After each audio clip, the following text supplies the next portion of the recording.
Olá a todos, olá a todas, alunos e alunas da disciplina História e Cultura Indígenas.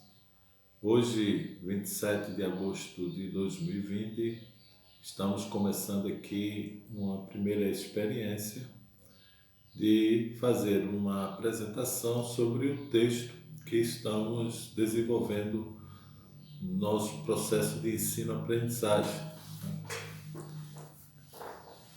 Estamos agora no segundo bimestre, né, do ano de 2020, referente ao primeiro semestre deste ano, né.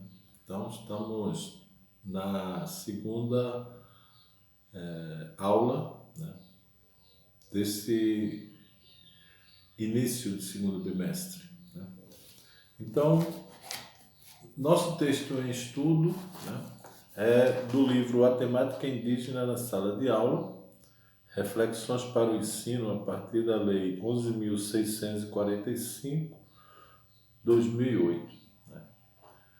Organizados pelo professor Dr. Edson Silva, né, pela professora Maria da Penha da Silva, né? Deste livro, nós escolhemos o primeiro capítulo, né? O primeiro capítulo né, que já está disponibilizado em e-book, e a partir dessa possibilidade, né, porque no tempo de pandemia as pessoas não estão podendo ter acesso às bibliotecas e às livrarias, e principalmente a gente aqui no interior do norte de Goiás, né? O nosso texto, que está indicado, né, para todos e todas as alunos e alunas do curso de História e Cultura Indígena, também é do professor Edson Silva, né? O professor Edson Silva é doutor em História Social pela Unicamp e professor do Centro de Educação do Colégio de Aplicação da Universidade Federal de Pernambuco, campus Recife. E também leciona no programa de pós-graduação História da Universidade Federal de Pernambuco e também da Universidade Federal da Paraíba, a partir do campus de Campina Grande. E no curso de licenciatura intercultural indígena na Universidade Federal de Pernambuco, campus Caruaru. Este é o que interessa mais a gente para o fim da nossa disciplina, que é, né, a temática indígena em sala de aula, né, e principalmente aquilo que representa a Lei 11.645 de 2008, que é o ponto, né, de reflexão, né, histórica, né, antropológica, sociológica, pedagógica, que trata, né, e política, principalmente política, que trata, ou que tratam, né, daquilo que representa a experiência, né, das populações indígenas, né, na história do Brasil. O texto que a gente escolheu para, né, esse primeiro processo de reflexão histórica, né, de uma hermenêutica do texto, essa é a nossa proposta, né? A nossa sala está para mais ou menos uma matrícula de aproximadamente 36 pessoas ou 37 pessoas, né? Então, o texto se chama Os Índios entre Discursos e Imagens, o lugar na história do Brasil.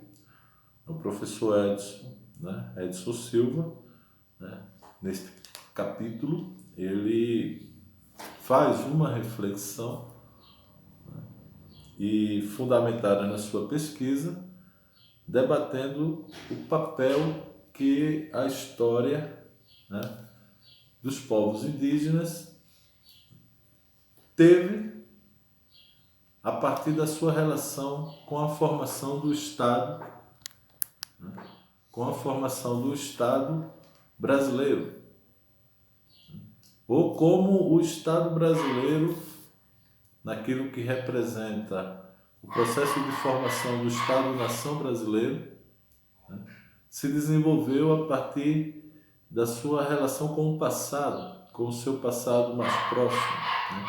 Quando começa a formação do Estado brasileiro? Aí está em destaque já o recorte temporal de 1822, né, aquele processo, né, em que o Brasil, como território colônia, torna-se Brasil território Estado-nação. Né? E, tomando como referência esse contexto histórico, político, nacional e territorial, como, né, estavam as populações indígenas, né, presentes naquela realidade, naquelas sociedades, naquele Brasil, ou naqueles Brasis, de norte a sul do Brasil, ou dos Brasis que existiam naquela região, do nordeste ao centro-oeste, do norte ao sul, do leste ao leste. O professor Edson, né, toma o primeiro título, né, a representação que é mais comum para a gente, né, desde a questão da nossa primeira experiência de relação, né, com o que representa o índio, né, ou as populações indígenas, né, porque a gente desde pequenininho, né, eu particularmente, mas não só, como todo mundo do Brasil, sempre ouviu falar, né? Sempre ouvi falar que a gente tinha duas línguas quando era pequeno, né? O português e o tupi-guarani, né? E é isso que se tornou um símbolo que, de certa forma, traz fatos singulares, mas no conjunto daquilo que representa, pelo menos hoje para mim, não é uma realidade factível, né? Porque isso foi uma construção de quem não era índio, né? Assim, ao dizer que existia, né, uma língua, uma segunda língua que era chamada língua tupi-guarani, né? Assim, isso aí foi uma construção de que na formação do Estado brasileiro precisou-se construir uma visão do passado brasileiro buscando integrar a originalidade daquilo que, né, representava uma visão vamos supor assim, como o inglês iria ver o Brasil a partir dali, como o francês deveria ver o Brasil a partir dali, como o norte-americano poderia ver o Brasil dali, como os próprios brasileiros deveriam ver o Brasil a partir dali, né? A partir de quando? 1822, né? Primeiro governo do imperador Dom Pedro I, e depois que ele foi praticamente expulso do Brasil, né, o processo de regência, né, o processo de regência que se dá a partir de 1830, né, 31, né, Dom Pedro sai do Brasil, sei lá, né, ele vai embora do Brasil, né, por questões múltiplas, mas por estar realmente fracassado como imperador, né, e fica o Brasil, né, dividido por uma lógica de um país-nação, mas com uma certa autonomia provincial. Nesse momento também se constroem, né, os discursos sobre o Brasil, né, por isso que o Instituto Histórico Geográfico Brasileiro vai ser fundado em 1838, quer dizer, né, já preparando um retorno para aquilo que seria a experiência de antes, malfadada de antes, né, pelo governo de Dom Pedro I, né, pensando-se agora um retorno a esse modelo tradicional conservador e monárquico, né, de centralismo monárquico. E é nesse momento também que o passado brasileiro, né, busca sempre se originalizar, né, e os povos autóctones, né, os povos autóctones, né, quem seriam esses povos autóctones, né? Os pré-cabralianos, né, vão serem estigmatizados, né? Nesse ponto também surge já no plano daquilo que era o mundo do civilizado, né, do instruído, né, e o Edson toma aqui o livro do Antônio Cândido, né, o livro do Antônio Cândido, que é sobre a literatura brasileira, para poder justificar isso também, né? Quer dizer, é na literatura brasileira, quer dizer, o que é a literatura? É a narrativa, né? A narrativa. Então, a partir também da narrativa, das ideias daqueles que escrevem, dos letrados, surgem também as influências para aquilo que vão representar um imaginário sobre, né, como integrar esse desejo de um país que é, né, um país não mais colonizado, porém que quer ter uma história que não seja de colônia mais, né? Então precisa de uma história mais autêntica. Então vê nos povos originários esse simbolismo, né? Para se maquiar um pouco a realidade. E integram para fins do discurso, e por isso que o autor traz esse elemento discursos e imagem, porque a imagem está na imaginação. A literatura é o quê? Nada mais que imaginação. Né? Um autor vai escrever, né? Por exemplo, José de Alencar, né? Que o autor aqui cita, depois vocês vão observando isso, né? O poeta Magalhães, né? Depois vocês vão observando, né? Marca esse movimento, né? Alencar, né? Magalhães, né? Que, né, Gonçalves Dias vão constituir aí um imaginário sobre aquilo que representava o desejo bem provável deles de ter um Brasil dos sonhos, da integração, progresso europeu, quer dizer, o mundo civilizado europeu, com aquilo que representava a originalidade das florestas, né, das cachoeiras, dos cantos dos pássaros, mas tudo isso numa imaginação, né, que retratavam-se dentro dos livros, dos romances, e que isso representa aí um marco, né? Por isso que o autor cita também Antônio Cândido, né, como um elemento de interdisciplinaridade da história, né, para com a narrativa de ficção, né, a narrativa ou a literatura no romance, né, que está muito presente nesse momento da formação do Estado-nação brasileiro, né, que é o romantismo, né, e é importante vocês, né, observarem isso. Né. Aqui o autor, na página 18, vai, né, justificar justamente isso. Né? A produção literária do romantismo atingiu maior vigor entre as décadas de 1840 e 1860, tendo em Gonçalves Dias e José de Alencar seus maiores representantes. As obras alencarianas, né, o Guarani, publicado em 1857, nos folhetins do jornal Correio Mercantil do Rio de Janeiro, e Iracema, 1865, e Ubirajara, 1874, alcançaram grande sucesso junto ao público. Quem era esse público? É claro que é um público de leitor, né? Mas evidentemente que não eram só os leitores que estavam ao par dessas representações, né? Porque você vê que isso depois era, né, vamos supor, os jornais eram lidos às vezes em públicos. Né? Os poemas, por exemplo, no Rio de Janeiro, tinha um lugar chamado Rócio, né? A Praça do Rócio. Muitos poetas se reuniam ali para ler seus poemas, né? Ou ler poemas de outros, ou existiam uns clubes literários. Né? E aí, desde escravos que estavam ali, né, servindo a elite lá no Rio, ou Salvador, ou Recife, né, ou Fortaleza, ou o mesmo Belém, né, quer dizer, Rio Grande do Sul, quer dizer, todos os lugares, né, estavam nos jornais, porque nessa época não existiam os livros conforme a gente percebe hoje, no sentido para esses fins de atividade. Claro que existiam os livros assim, mas vamos supor para bibliotecas convencionais, de mosteiros, faculdades de direito, de medicina, né, que eram os compêndios de saberes. Mas para esses fins, né, que era o fim da produção cotidiana, dos saberes cotidianos da experiência literária, os jornais, né, os jornais do Rio de Janeiro, de todas as cidades das províncias, né, das províncias brasileiras, né,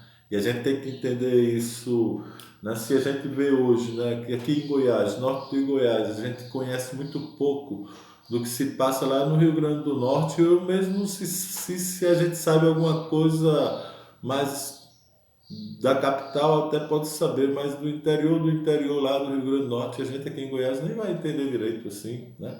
Porque é muito grande. Então imagina naquela época, né? As pessoas viviam muito mais independentes no sentido desse universo de um Brasil unido, tal qual a gente compreende hoje pelas relações de fronteiras, formações dos estados, né? Então por isso que às vezes a gente tem que entender isso como muitos Brasis, quer dizer, essa necessidade era de ter um Brasil unido, porque antes tinha uma ideia de muitos Brasis, quer dizer, cada autonomia provincial permitia muito, né, o desejo de dizer assim, né, nós nos bastamos, né, por exemplo, né, e para construir um passado comum, né, as populações autóctones ou pré-cabraliana, né, ou os povos indígenas do Brasil, né, que estavam sempre sendo massacrados, né. No mundo real, o que, que acontecia? Era um massacre. Mas no mundo literário, o romantismo. Então, esse é um ponto de inflexão que o debate da temática indígena a gente não pode prescindir, né? E o autor, né, vai desenvolver isso justificando os acontecimentos históricos, né? Como isso vai se transformar em todo o país, né? Se você vê no tópico o Tapuia e o Botocudo, dois pontos, os bárbaros do sertão. Então veja os conceitos, né? Os preconceitos, porque o próprio autor coloca aqui em aspas, né? Quer dizer, o que é esse preconceito? É você falar sobre o que não conhece, dizendo sobre o outro aquilo que você acredita ser verdade. Então, o processo civilizatório, o processo civilizador do Brasil, ele era um processo de imposição de um mundo social europeu, né, civilizatório nas bases do liberalismo europeu, colonizando o Brasil, porque o Brasil sempre foi um país colônia, mesmo depois de ser independente, né? Porque 1822 não tornou o Brasil independente em termos soberanos de ser país, né? Pelo contrário, tornou o país, né, independente politicamente de Portugal, mas, né, dependente de uma lógica, né, de produção, de mercados, né, totalmente de mercado, mercadorias e de dinheiro, né, seu substrato, e endividamento em relação à Europa, né, estando presente aí, né, tendo como referência principal dessa dependência, né, o Império Britânico, né, a Inglaterra, né. Então o Brasil vive, né, uma, uma coisa meio louca para aquelas populações. Eu fico imaginando assim, quando São Francisco, desculpe assim, São Francisco, é, Machado de Assis, né, cresceu dentro da sua juventude, tudo foi vendo, né, aquele mundo até ser o grande escritor que se tornou, né? Mas que mundo ele via, né? Então, por exemplo, ele foi uma pessoa que se tornou, né, que buscou e conseguiu, né, se sobressair aos seus próprios limites temporais, né, e locais, porque ele se universalizou, culturalmente falando, né? Mas você vai ler lá os textos deles, fala de um mundo que, assim, né, era escravocrata, mas queria ser civilizado. Olhava o índio ou os índios de forma romântica, mas tendo-os como os bárbaros, selvagens. Totalmente dependente da libra, né, esterlina, britânica, porque o Brasil devia muito para os ingleses, e nos salões da nobreza ou da pequena burguesia, lá, vamos tomar o Rio de Janeiro, né? Mas muito pequena burguesia, mas daquela sociedade de aristocracia sem patente, sem nobreza, né? Que se constituiu a ralé, né? Ralé brasileira, da elite brasileira também, né? A ralé da elite brasileira, como diz Gessé Souza, né? Falando francês, né? As quadrilhas de Anarrier, Alavantour em francês. Quer dizer, então, essa miscelânea cultural, quem era o Brasil, o Estado-nação. Fica essa reflexão para o vídeo não ficar muito longo e a gente vai depois fazer essa segunda parte, né? Eu queria um pouco só contextualizar esses pontos para justificar aquilo que eu vejo na perspectiva do professor Edson ser o mais importante quando se debate a questão da temática indígena em sala de aula. É a gente sempre valorizar a atualidade dos povos indígenas, anotem aí, a atualidade dos povos indígenas. Mesmo quando a gente estuda o passado, o nosso olhar é no presente. E temos que ter esse olhar presente hoje, também em relação a esse mundo social plural, né? Por isso que plural não é só plural no sentido das línguas, porque não se existe uma língua só indígena, existem muitas línguas indígenas. Então, o Tupi-Guarani foi uma construção do Estado brasileiro, da elite brasileira, que construiu o Estado brasileiro. Por isso que o autor vai buscar a sociodiversidade indígena como um segundo ponto de reflexão, né? Para fins daquilo que preocupa dentro do processo didático pedagógico, para fins da história, ou que mesmo não seja da história, mas da cultura, da antropologia, ou mesmo da alimentação, da culinária, ou mesmo da linguística, ou da política, principalmente da política, né? No sentido da política do bem comum entre as pessoas, os que compõem uma nação, né? Ou essa nação brasileira e as nações dos povos indígenas, que eu acho que a palavra nação a gente não pode usar para povos indígenas. Isso é incorreto, né? Quando eu falo assim, porque às vezes a gente sente, escuta aí os povos são as nações, não, né? Eles são povos. Nação é uma imposição. Por isso que a ordem do discurso tem que ser muito observada para o professor de história nisso, né?